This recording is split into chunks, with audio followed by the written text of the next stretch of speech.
Alrighty now, as we steamroll to the end of this journey, I'm getting more and more excited about what you are taking away from this group.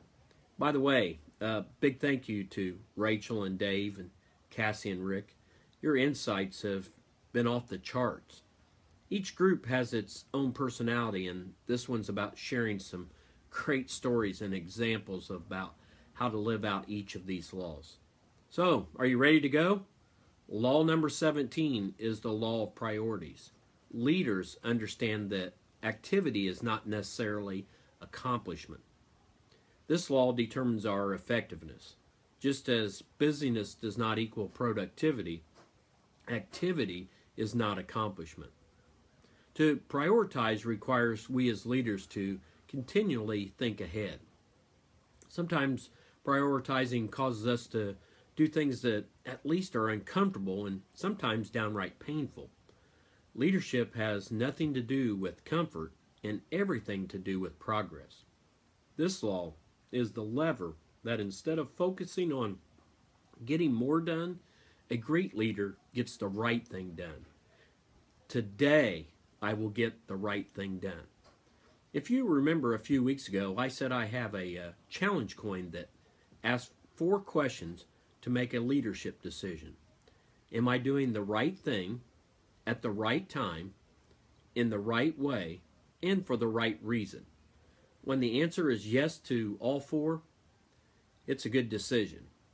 So, how do we lead others to the law of priorities? The Pareto principle says that if we will focus our attention on the activities that rank in the top 20% in terms of importance, you'll have an 80% return on your effort.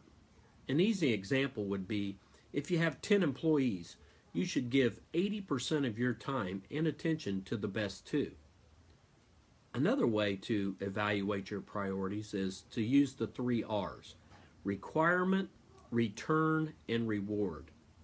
Let's use the example of taking this class. If you had to determine the first thing you had to do was determine what was required. Then you had to determine if there was a return on your investment. In this case, it would be time.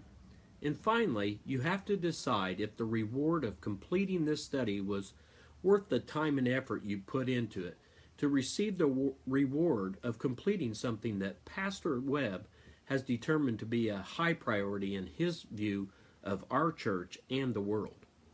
I truly hope by the end that you've determined that it passes that test. So let's dig a little deeper. What is required? When considering this, we should list first what is required of us personally. What must I do nobody can or should do for me? If I'm doing something that is not necessary, then I eliminate, or as Tammy can attest to, I purge it, or delegate it to someone else.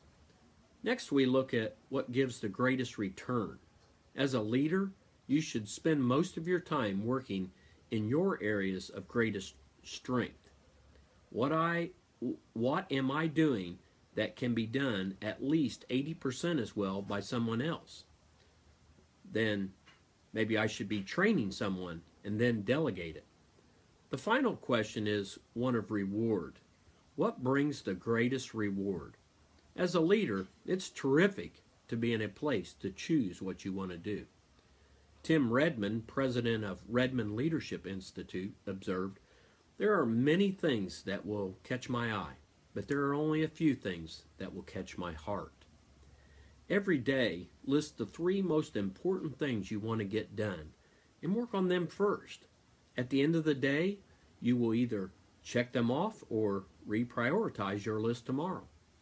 Finally, we end today's broadcast with law number 18, the law of sacrifice, which says a leader must give up to go up. Well, wait a minute. Say that again. A leader must give up to go up. Isn't leadership about obtaining a position of power, prestige, money? Doesn't everyone just bow down to you? Well, if your desire is to be the best leader you can be, then you better get this law under your belt. There are a few things that you need to know about sacrifice. Let me give you my definition of sacrifice.